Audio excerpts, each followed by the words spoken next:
And so was Boris Johnson. Okay, Prof. Good morning. Welcome back. Thanks for staying with us. Professor Peter Kagwanja, Counsel Nelson Havi, the 49th President of the Law Society of Kenya, Dr. Kenneth Onbonge, and Ahmed Haji with me in studio, with us in studio, because you are part of this broadcast as well. Yes, Counsel, your hand was up before we went on a break. Oh, I always hold myself like this, but let me just give some simplistic contribution to what my colleagues have spoken about in Tanzania.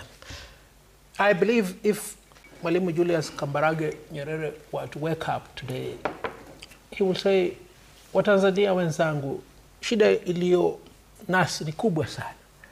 Hii shida si ya ujinga, ni shida ya upumbavu. Kwa sababu ujinga ni kutojua. Unapojua unarekebisha. Lakini upumbavu ni maumbile, ni kama mfupi na mrefu. So jukumu lenu kama Watanzania ni kumtimua huyo mpumbavu. I think I've passed the message insofar as that issue is concerned. But you see, the regional integration in East Africa is slightly more complex. The more reason why it is incumbent upon the people of East Africa, and we are the people of East Africa because we hold an East African passport. The democratic space must grow within and around all the three countries. Because if there is no refuge for a Ugandan in Kenya, as there was refuge for Yoweri Kaguta Museveni for many years, if there was no refuge for a Kenyan in Tanzania, as there was refuge for Miguna Miguna, Makau Mutua, and James Orengo, yes, then we would be in trouble. And it's for that reason that whenever we come here and advocate for the good in Uganda and Tanzania, and some people ridicule us, it is incumbent upon them to know that this is for their benefit. You understand? There must be tranquility. The East African must mean something. If it doesn't mean something, then we are there for nothing. Thank you. Okay, so Ahmed and Prof, you'll respond to this. So let's hear what President Ian Khama, a former president of Botswana, said regarding the outcome of the elections in Tanzania. And what transpired, the killings around that election, I, for one, do not recognize the person who was inaugurated as the president of Tanzania.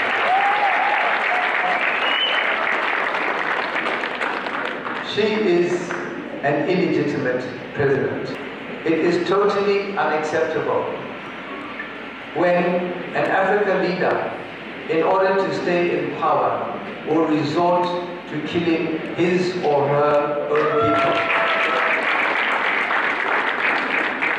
In order to stay in power, will rig an election, as if they are God's gift to their country. Recently, we saw another inauguration of a 90-something-year-old president in Cameroon.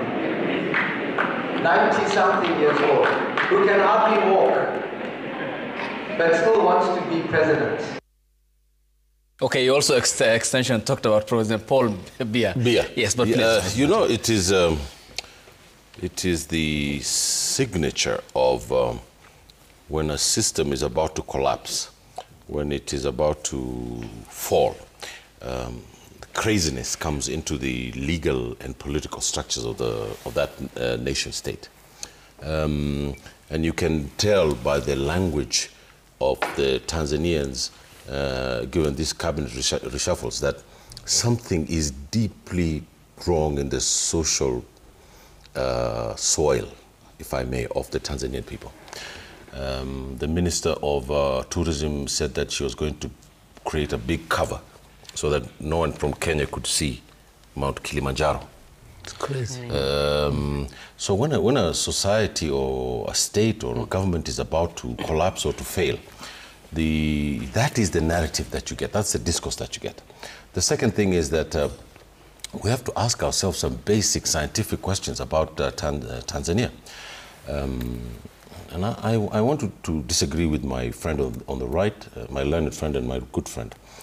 I think that It is Nyerere, who to me is my hero. I think he's the greatest. He's probably bigger than even Mandela, because he had to govern. Mandela had to destroy apartheid and bring multi-party politics. But Nyerere had to create a new nation, a new country, an undiscovered country. And how he did it, in my view, I could be wrong, but in my view is the consequences of that history is now being birthed in Tanzania. The break with the entire philosophical and political ideas of Mr. Nyerere later on is now being thrown into the dustbin of history. And I think that what is coming out is the political party called CCM and its autocracy. And without the philosophical, visionary, Fabian socialism of Mr. Nyerere. You know, he grew up in Scotland. He went to school in Scotland. He went to Edinburgh. And he was deeply a Catholic. He nearly went into the priesthood. So Nyerere was a socialist, but he had deep convictions about Tanzania.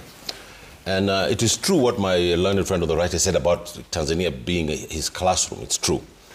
But the enfant terrible that has come out now, the child of the revolution in Tanzania, is this political party called the CCM. And unlike China, for example, China, when Mao died, and the gang of 3 were put in jail, and Deng Xiaoping and the reformers came into power, it is the opposite in Tanzania. It's not the reformers who have come into power. It is the gang of 3. Those people who are committed to the Cultural Revolution, those who wanted to send China back to smelting iron in the towns to produce more iron than Britain. Okay. So I think that, in my view, the analysis is that Tanzania is a distinct society here in East Africa, because we in Kenya were doing our trading, our capital. We were an appendage of the British Empire. We never gave up on the British. Tanzania refused to do that and charted its own path. Now in this modern period of global capital and the way things are going, it is Tanzania now that has got a right-wing political party that simply brooks no dissent. And I think that that party is going to be overthrown. There's no question about it in my mind that the CCM is going to be finished. It's going to break up, and Tanzania is going to turn into a multi-party democracy. There will be a plebiscite on that constitution, and all the people inside the CCM who are reformers are going to join the opposition. Yeah. Yes, Prof. Now, let's look at 2 things. First is the knowledge that is driving Tanzania, and which we share with the Tanzania ourselves.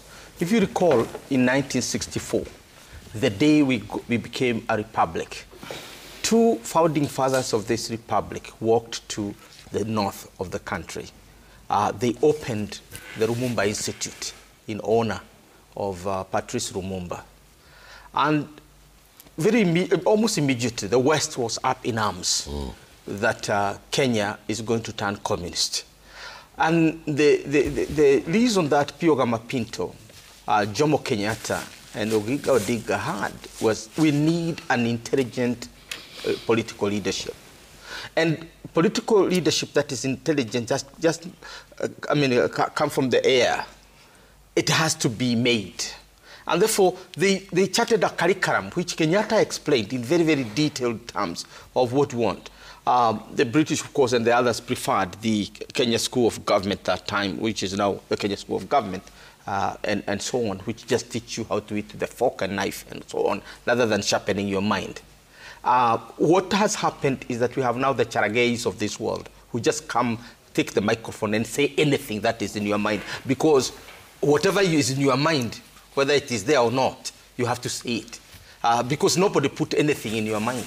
So what we need... It's an empty space. Yeah, well, whatever is in your mind, whether it's air, hot air, whatever air you have, you has to come out.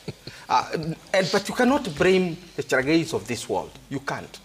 We need to blame the society of ours, of Kenya, because we've not taken responsibility to fill that empty space in our brains so that somebody spews something that's useful to us. Now, why this gentleman to my right is spewing something nice, is saying things that Kenyans would like to hear, is because he went to school. I mean, he went to the school of law. And then he was tried by the Kenyans by being questioned in law courts and other places. So that's why we have this gentleman here.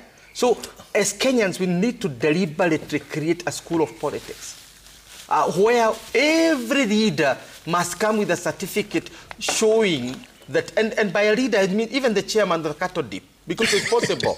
That's how Rumumba Institute was conceptualized. It was not for the elite, because the elite will go to school and become savvy.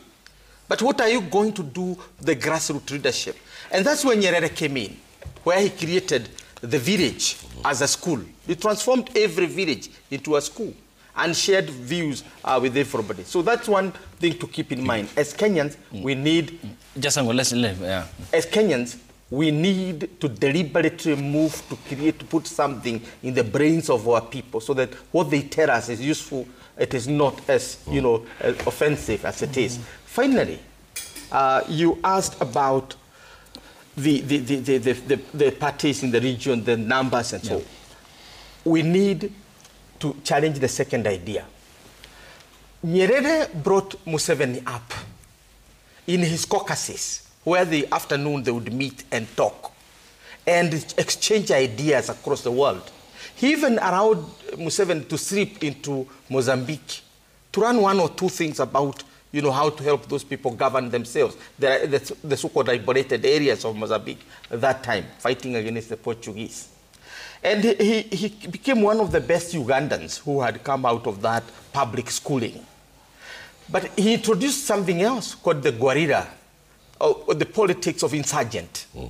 Insurgency. And the politics of insurgency is the greatest threat to East African community. And I'm addressing Museveni himself, because he's an intellectual like me. He brought the element of insurgency, and insurgency is destroying our democracy. We are integrating economically. We are integrating as citizens. We sing the same anthem. We carry the same passport as East Africans. Do you want us to carry the passport of insurgency and anti-democratic tendencies? Yeah. Because Museveni has the moral honors to restore democracy in this region, because he's the one who has destroyed it. Wherever his footprint has been, he has basically destroyed democracy. And he knows what is needed in this region. Because he's old enough, he's an intellectual, he grew on the feet of Nyerere. So when he comes out and boasts that he has been holding 2 Kenyans and so on, and has the emptiness in Kenya, saying he should have done more. Now, he should be ashamed, I mean. And I'm saying this to an elder, because he has the responsibility to bring East Africa into a diadem, a gem that the rest of the world is going to envy. We are proud. I travel on an East African passport. I'm very proud. We are proud that we have the same tourist visa. We have all these things. But I can never be proud of being a region of authoritarianism. Okay. So when you find Kenyans in Tanzania, they are not idlers. When you find Kenyans in Uganda, they are not idlers. They are integrating democracy. Okay, thank you. Yes, Dr. Yes, your hand is up. 2 quick ones. And there's an interesting picture I want us to assess shortly. Two quick ones, one is a quick response to what Prof. Kawanja is saying, maybe an addition. Friends, it's not just enough to go to school.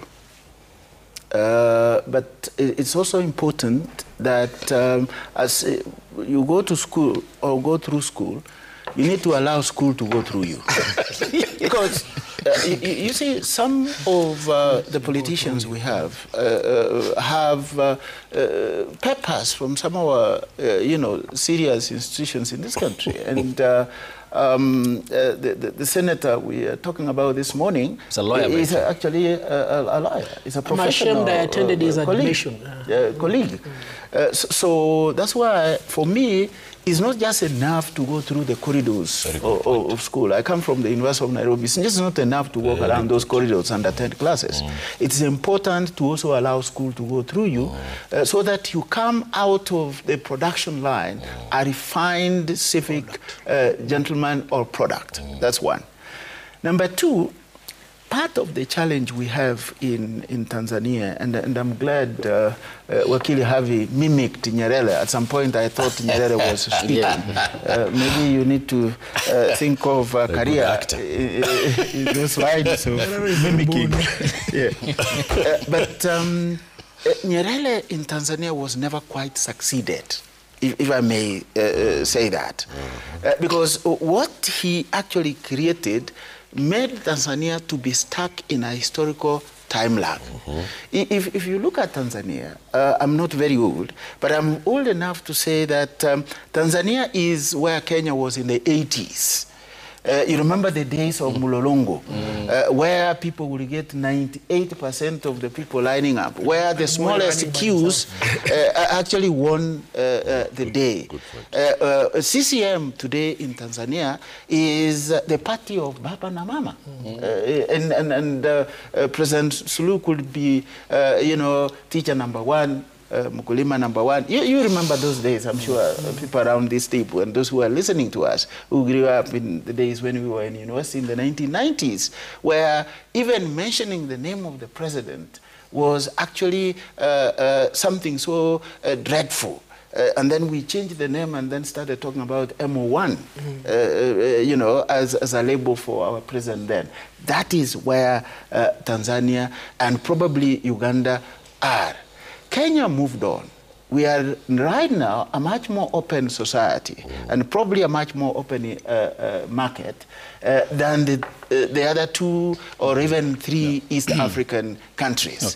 That is why we are becoming infectious in the region. The dangerous thing now to do as a Kenyan is probably to go to Uganda or to go to Tanzania, which is very, very unfortunate. Because if you remember in the 80s, in much of our secondary schools in rural Kenya, we had Ugandan teachers, and many of them were very good in English. Actually, I was taught English by a Ugandan teacher back in my village. If we are not able to do that, there are days I went to Tanzania in the mid-90s. Down in Songea, I found Kenyans selling stationery in the village on a motorbike. And for once, I was a proud East African at the time. Yeah, yes, Ahmed, it's very allow me to take this up. Let's pull up the front page of the Standard on Monday yesterday, and here is what it said. Trinity of Terror. And if you can, Lindsay, if you can scroll this up so that we see in the perfect military regalia of President Suluhu, Yoweri Kaguta Museveni and President Ruto. And says, when Uganda's Yoweri Museveni admitted that 2 Kenyans had been tortured while in his country's custody, he unwittingly fanned the flames of repression spreading across East Africa. Once seen as the region's elder statesman, Museveni now speaks as the world still reels from the bloodshed that accompanied Tanzania's October 29th election that handed President Suluhu a total victory and near reputation for strong arm rule. In Kenya, the soil has barely settled over the graves of the slain youths, while others remain missing. East Africa is fast beginning to resemble the 1930s Europe of Adolf Hitler, of course, Benito Mussolini, and Ion Antonescu. And Ahmed, coming to you and Prof, is this an apt capture of the region? Well, maybe I can encapsulate it by this great artist and comedian called Groucho Marx. He said, I'd never join any club that would have me. You get it? I would never join any club that would have me. Because they think the club is no good if they want me. So I think this club of the 3 who intend to pull back the gains that the people of this region have achieved through struggle is going to fail. And you know, the counter reaction is going to be something like Mamdani in New York in this region. Because, you know, Trump is an ultra-right-wing person. And the reaction of the other Americans is to go to an ultra-left person in that amazing victory by Mamdani in New York.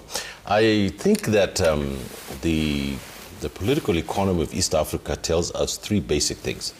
Number 1 is that the undiscovered country is here. There's something called, as my colleagues have said, there's an East African reality to our politics today and our economy. That's one. Second of all, there is movement of people from one region, one country to the other. The culture of East Africa is changing in such a fast way that there's no state, no market can stop this movement towards change in this region because of the sociological basis of the population, the history, and so forth and so on. The number 3 thing is the political leaders, the young people who are coming up, who have rejected this kind of authoritarianism and want to move the whole region towards, as my friend said, to freer markets and freer societies, is sine qua non. So I think that we ought to criticize our president first and foremost, because he has come from the right wing of this country under the banner of a wave of democratic change. The bottom-up change the country. We are going to move Kenya into a second world, first world, which he said the other day in Narok, and you know, the yesterday he said in Amboseli, you know, the president. It's been consistent. Yeah, I think the president is playing a game of cards with the country, but the problem is that he doesn't know that the Kenyans are very savvy to what he's doing. Every Kenyan knows that whatever Mr. Ruto says in public is his personality. It's not his personality. It's the one that he presents to Kenya. And the minute he withdraws into the cocoons of power, he's an absolutely different human being. He does completely what is not what he's saying. So I think that Mr. Ruto is the one who's encouraging Mr. Museveni. I think he's the one who's encouraging Suluhu, because if Mr. Ruto could do such things in this country under such a progressive constitution, such a robust civil society, and such a critical media and public intellectuals who are sitting here, then what is Museveni and Suluhu going to do? They're going to try and up their dictatorial game to beat Mr. Ruto because they feel that if he can get away with it here, we can get away with it here. Yeah. Last point. Yes, so I think that fundamentally, obviously they're wrong. Obviously it's all going to change, and they have to see the change to believe how wrong they were.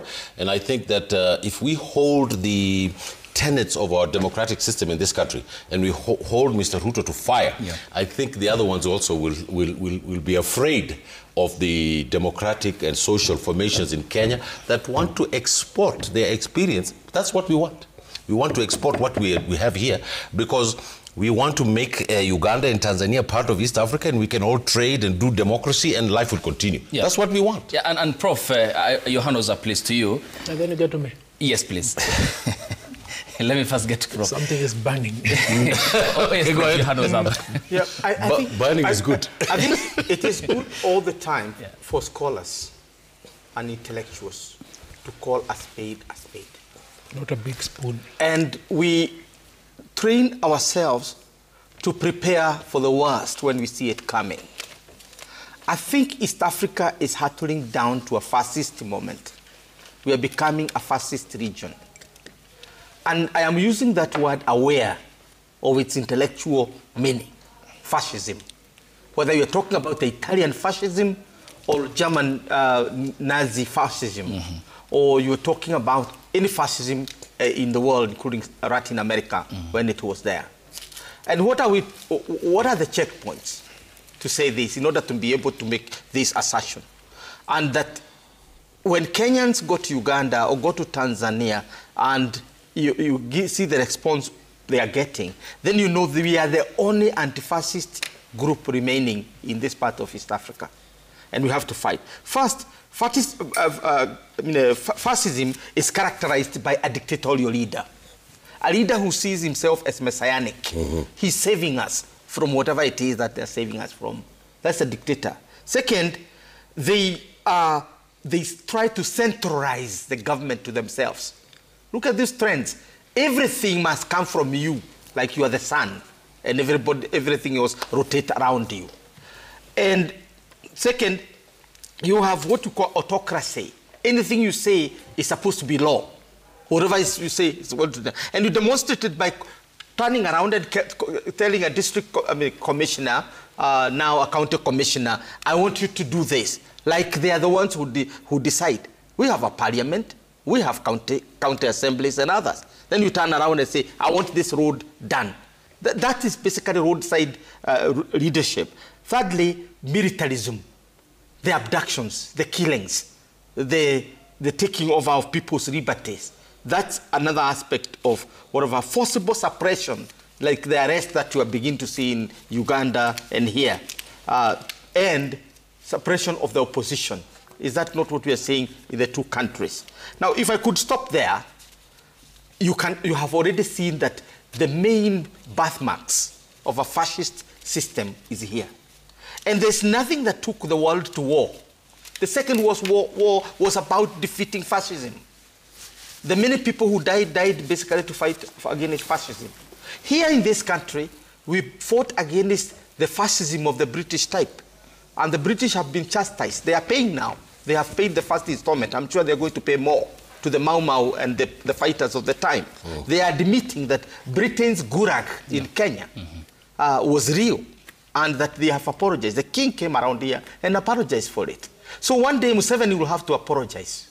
Suluhu will have to apologize for imposing fascism in our region. Because all the characteristics, you can tick all the boxes of fascism, and even worse here.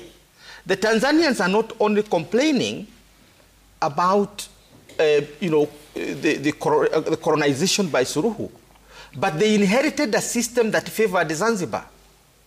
Because Nyerere wanted to entice the weaker part of the union, which is Zanzibar, and gave privileges, a policy of appeasement.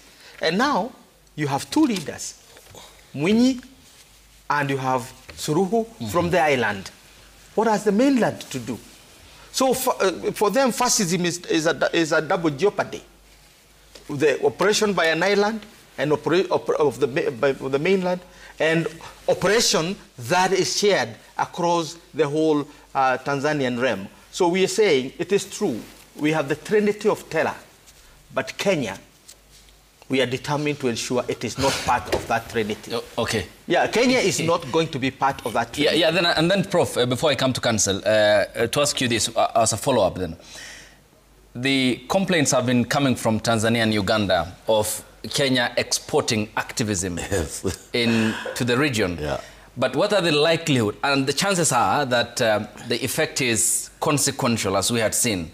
What are the chances of the political infection coming over to Kenya? Of course, our president has is not almighty president. He's constrained by the constitution. Things, yeah. Yes. But ideally, what are the chances that the political infection may be counterproductive on our end?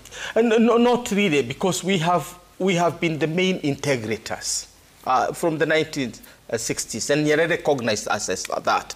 The impulse of us coming together as East African has been more Kenyan. If those who remember the 1970s when Amin took over, for Uganda, for Tanzania, they went militaristic.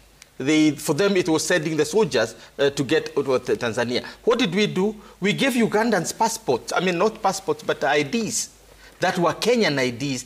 Only there on top is written the Ugandans. So they taught in our deepest villages. They were medical doctors They integrated into Kenya deeply. Kisa Bisiki was here in Aga Khan. Yes, Kisa Bisiki. He was a doctor here in Aga Khan. Now, I taught with Museveni's brother Muhindo at Chagaki Secondary School, and Muhindo was a member of NRA. And I would because he was teaching English and I was teaching English. Even Museveni's family was here in Gong. Yes, I would teach on his behalf so that he go to attend the conferences in Arusha and wherever. But then the school does not sack him, that he is not teaching. So you'd give me something small. But if you say that about the Somalis, everybody gets very upset in this case. Yeah. So in short, what we are saying is that we are having an East African debate. It's not a Ugandan debate. Correct. It is not a Tanzanian debate. Yeah. It's not a Kenyan debate. We are trying to democratize the East African community. Why? Because we have integrated. Thank you. Dr. I'll come to you. Council's hand goes up. My geography teacher, may his soul rest in peace, Kennedy Makanda, used to tell us, wind is movement of air from a high pressure point to a low pressure point. Yoweri Kaguta Museveni must shut up. Samia Suluhu must shut up. Kenya is a high pressure point. We have the integration of intellectual ideas and knowledge democratically. So there can never be anything wrong with the exportation of knowledge to Uganda and Tanzania. It's for good order. Now, the Monday headline, The Terror of Trinity, speaks a lot. Prof perceives it to be the beginning of fascism. I see it in the spectrum of Matteo Chilofias in The Fog of the Season's End. This thing is coming to an end because this terror has been there. It's not beginning. But for those with little learning, like Omunyambe Cherargei, it is imperative that we demarcate and contextualize this headline.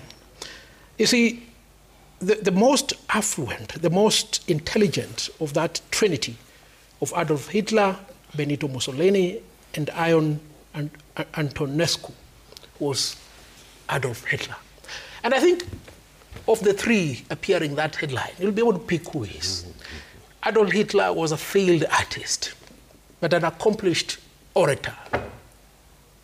He forced the Kaiser to abdicate. He was elected with a popular vote. By 1938, nobody had ever garnered the majority of votes with which Adolf Hitler came into power. He embarked on the destruction and development of Germany and Europe, in his words. He promised everything. He did a lot. He was hardworking. Benito Mussolini, on the other hand, was just a jester, a very comical character, intriguing.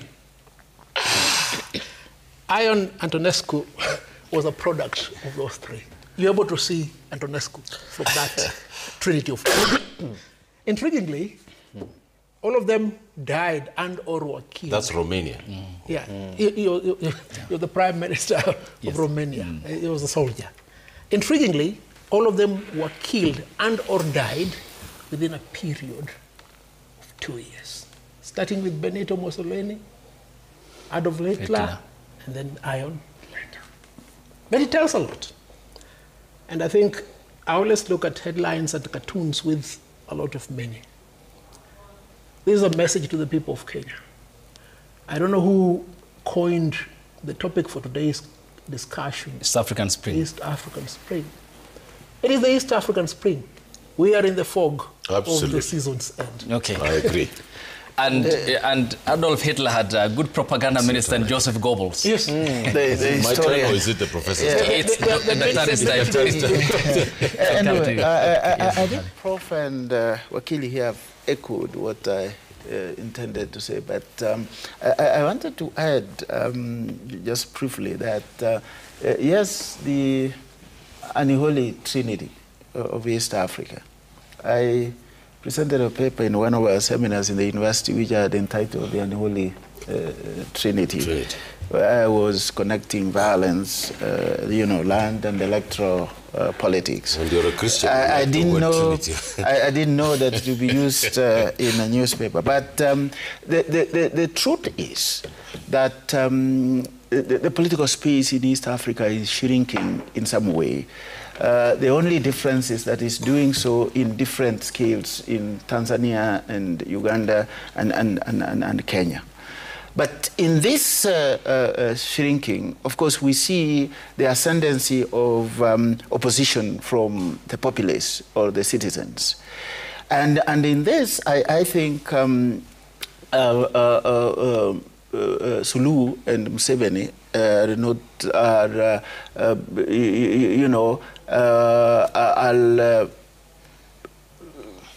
luckier, if you say, than our president here in Kenya. Luckier in the sense that the press in Tanzania and Uganda is not as vibrant as the press in Kenya.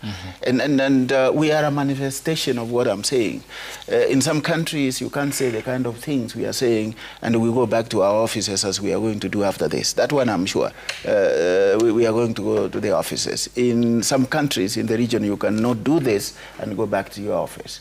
So Suluhu and Museveni might have their own way in these two countries. Our president is not very lucky because here we have a strong media, a very abrasive civil society, and a fairly informed citizenry. And a That is why we are putting free chess in Uganda and then tunatiririka kwenda Tanzania. So our president is not very lucky. He has admitted it even in the press conference that he had. He works very hard to convince us on a number of things, and he has the capacity somehow to do that, but he's not very as lucky as Museveni in Uganda, Museveni in Uganda, and Mama Suluhu in Tanzania. But as I said in another forum, you know, it's very interesting that Tanzania has already had their 98% elections, okay? And it's a coincidence that Tanzania was the first one to gain independence in the 1960s. I'm a historian, 1961. They have had their elections. Uganda came in 1962. They will have their elections next year. Kenya will follow in 2027. I hope two things. I hope that Uganda and Kenya will learn from what has happened in Tanzania, that it is important, it is critical, it is imperative to listen to your people, particularly the youth. If we don't, I'm a historian, we are not supposed to look ahead, we are prophets of the past, but if we don't, and I have that latitude to do that on this forum, Tanzania, as people have said in social media, is actually a quarter final. If I look at it from the football analogy, Uganda will be the same final, and Kenya in 2027 will be the grand finale of actually what has happened in Tanzania. So it is high time that Museveni and our president learn from what has happened in Tanzania. And, you know, if you don't learn from your environment, then I don't know where you learn from. It's Napoleon who said that sometimes a politician resembles his environment more than his father. And it's on that note that Winston Churchill, sir, said that a politician needs the ability to foretell what's going to happen tomorrow, next week, next month, next year, and to have the ability afterwards to explain why that did not happen. Exactly. So you know, it's on the point of prophecy. Ayub, you know, all prophets came from the desert.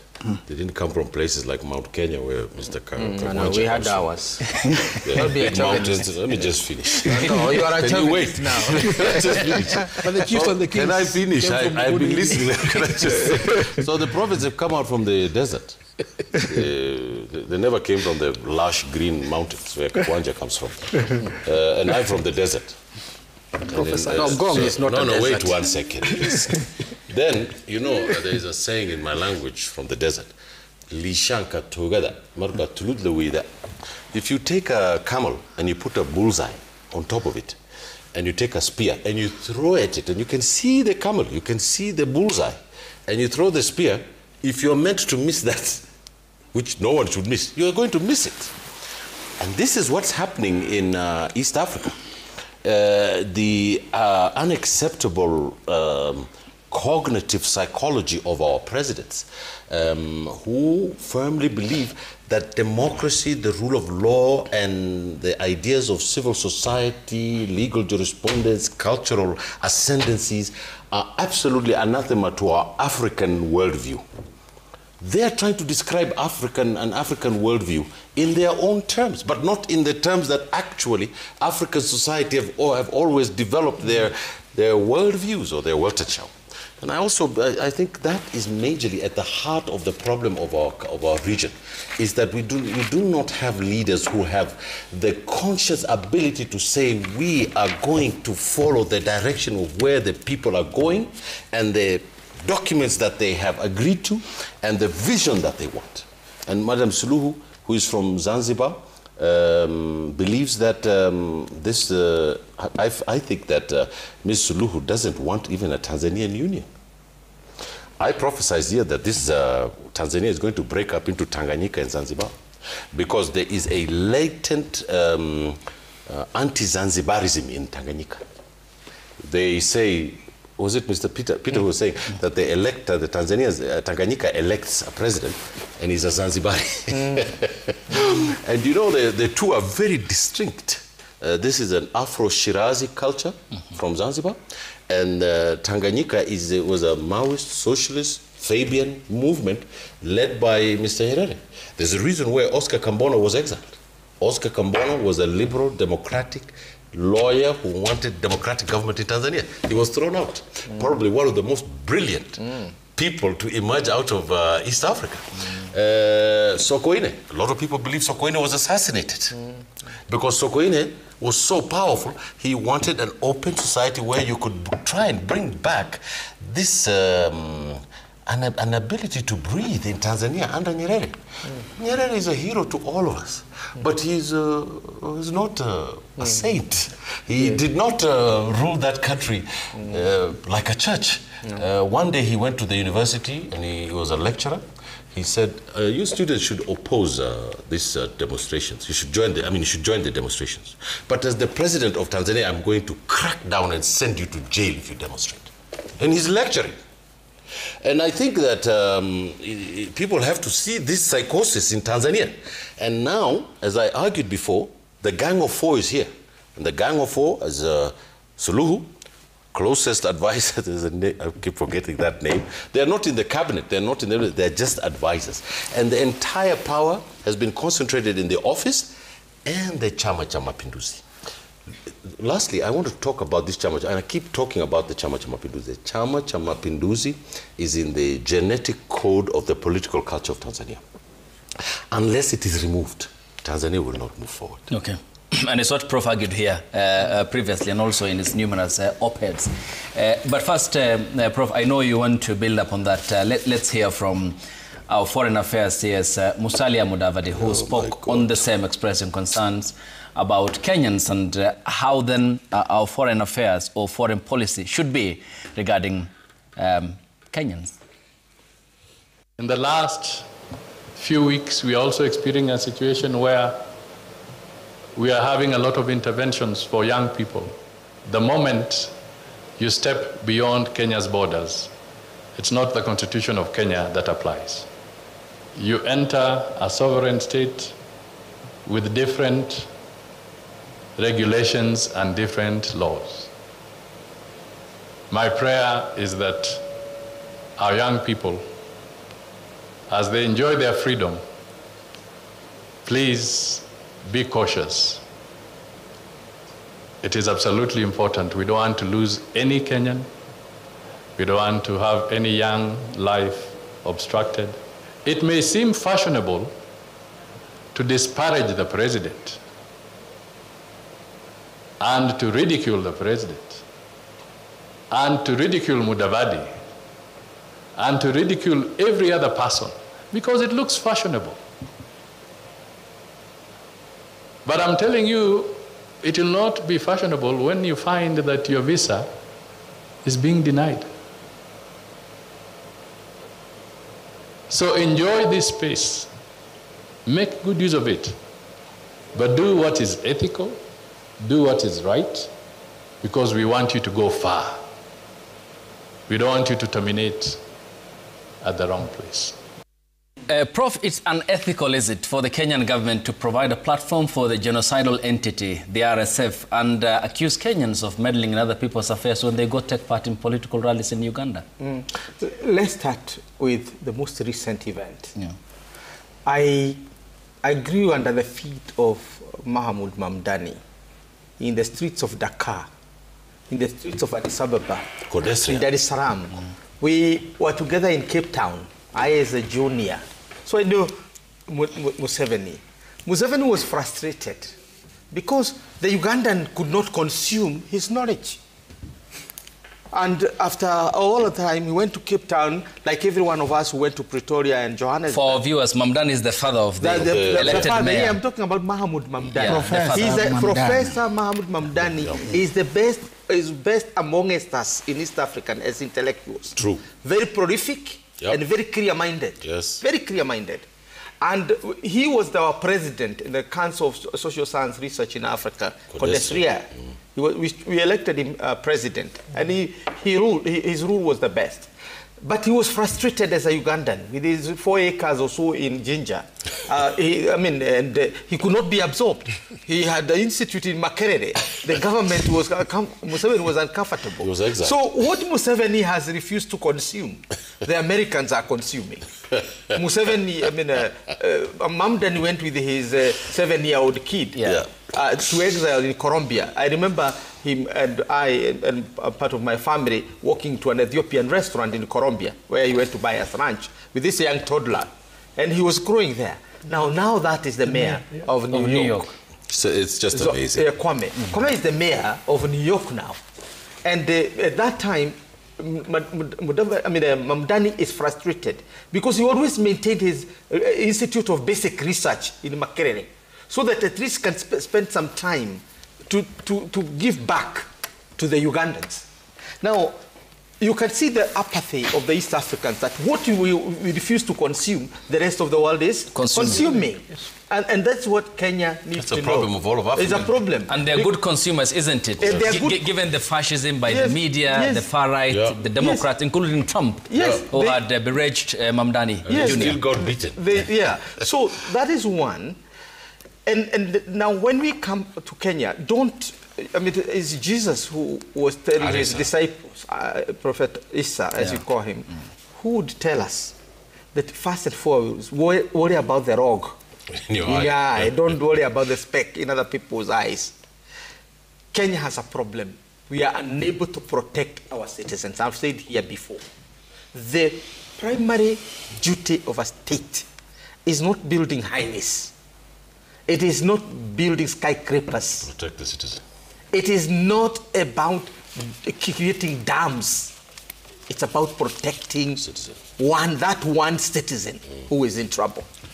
And if you don't know that as your basic issue, then we have a problem. Second, there is a reason as to why I was mourning the collapse of the Lumumba Institute in that place of near Thika Mall. Why was I lamenting? Because if we had that, some of the speeches we are getting from our top leaders would not get them. Because you would know the role of Che Guevara in liberation of the world. You would know the role of Frantz Fanon in the liberation of Algeria. Frantz Fanon is a Martinique from the Caribbean. But he's the best nationalist the Algerians have ever had. Right? You would know about Amilcar Cabral, brought up in the streets of Dakar, brought up in the streets of Conakry. And he becomes that. And you'd know the role of Bio Koinange in Accra, and coming back to support the liberation movement here with his intellectual. Jomo Kenyatta, and in his streets in London, what do you call that, Trafalgar Square, where he would where he would wear his Kikuyu, the monkey thing, and go and talk about there's a country somewhere in Africa where white people are colonizing them. So he is trying to teach the West about the colonization here. So freedom does not know boundaries. This is what we need to tell. That's what we need to tell our senior brother, Mudavadi, that freedom does not know boundaries. Freedom does not need visa. Freedom does not, justice does not require anybody's visa to be spread. So visas, languages of visas are diplomatic languages. They are not languages of freedom. And that is why we need to know for sure that Tanzania will be free. Because with or without a border, Tanzania will be free. Uganda will be free. It may take some time, but Kenya, Uganda, and Tanzania will be what Nyerere dreamt us. Nyerere delayed the independence of Tanzania so that Kenya can be free. And he said we are not going to be independent until Kenya is free. Why do the Tanzanians think that we are doing the wrong thing by paying back Nyerere's goodwill? Briefly, so that we sample the very feedback. Briefly, it is very interesting, but the contradictions are part of politics in the country. Our elites are supporting insurgency elsewhere. Sudan. They don't want the citizens to do the same, to support democracy in Eastern Africa. In Eastern Africa, good point. But the point is that what we need to appreciate is that what we call Kenya Uganda and Tanzania, they are products of colonial cartography. Yes. Socially, we actually sort of don't recognize that. Yes. A student of mine, I think it's James Ngugi, wrote an MA project which he entitled Boundaries, describing this situation in Eastern Africa. You know, when the ordinary people in Dar es Salaam cough, here in Nairobi we go down with a cold. Yes. The same thing happens with Kampala. Historically, we have resisted these products of colonial mapping.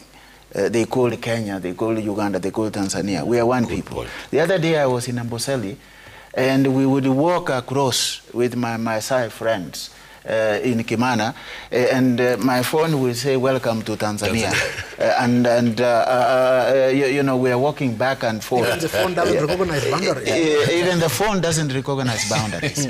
So I think Foreign Affairs Minister needs to appreciate that historical reality that East Africans, we have always been one people and we will remain so. I think the point about Mudavadi has been said. I just want to show the contradiction of this, the chairman of the African Union, who congratulated Mr. Lu, and his own commission of the AU gave a report saying that there was no election in this country, there were deaths, people were sent to jail, and that nobody should recognize Madam Suluhu as the president because there was no elections here.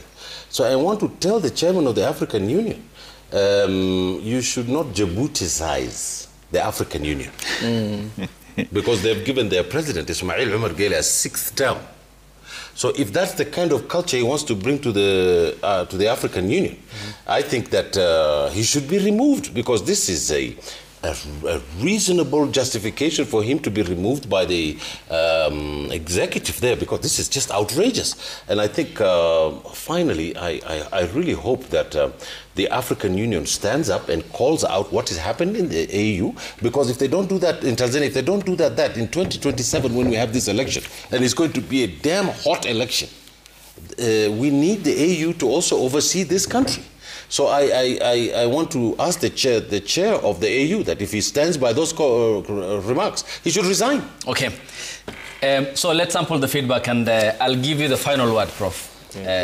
Being the senior most. True. And then Council Harvey. Council Harvey, yes. Council Harvey also has a point. We have a special way to end the show for you. Remy says the persistent youth activism, digital mobilization and resistance against authoritarianism signal a potential brewing point for change that could represent a gradual but significant transformational moment in East Africa. Good here. Next is Engineer Lazaro says democratic space is shrinking in East Africa. The crackdown on government critics continues across the region as a toothless AU watches in silence. Yep. Gabi Wakasiaka says the conduct of Kenyan activists who chose to meddle in the political disputes of foreign countries has repeatedly led to their abductions and endangerment. Okay? This kind of misguided activism is not bravery, it's recklessness. Babu Michael says, with all the atrocities that have happened in Tanzania, President Suluhu's call for reconciliation is a mockery of democracy and a show of contempt for the opposition. How will she account for the countless lives that were lost in the protests? How?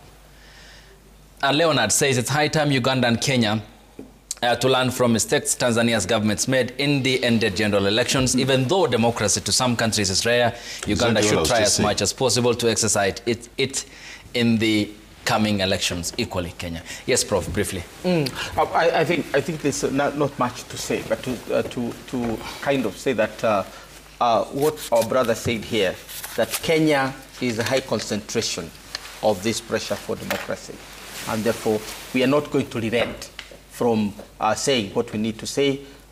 Tanzania must be free, Uganda must be free, and Kenya will remain free. Thank you. So, Nelson. Yeah, two things. Where I come from, there are two animals that look alike, but they're quite different in size. One is Likudu, tortoise, and Ligudere, dung beetle. I'm Ligudere, Cabinet Secretary for Foreign Affairs.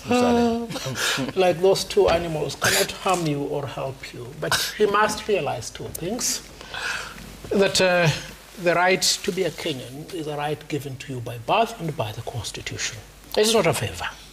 I think he's overstayed his welcome. I think he ascended into leadership when I was in class 7. He was 28. Yeah, here we are discussing. I wasn't born. Yeah, he is 28 Exactly. years old. Lastly, I don't know whether I should send my lawyer to issue a demand letter to Gamze, but he has caricatured me here. No, we'll just get it. Let's pull it up for our Let's pull it viewers, on the okay? show. Pull it up. Yeah, so Lindsay can pull this up for us. This is here. Yeah, also as Lindsay pulls it Yeah. up, I hope they don't do that to me. I think it's now right that somebody should look for a top to give me so that I can play. You know, where I come from, we only walk naked, otherwise on one occasion alone. But for this one, perhaps they need to give me Which is the other question where you walk. circumcision.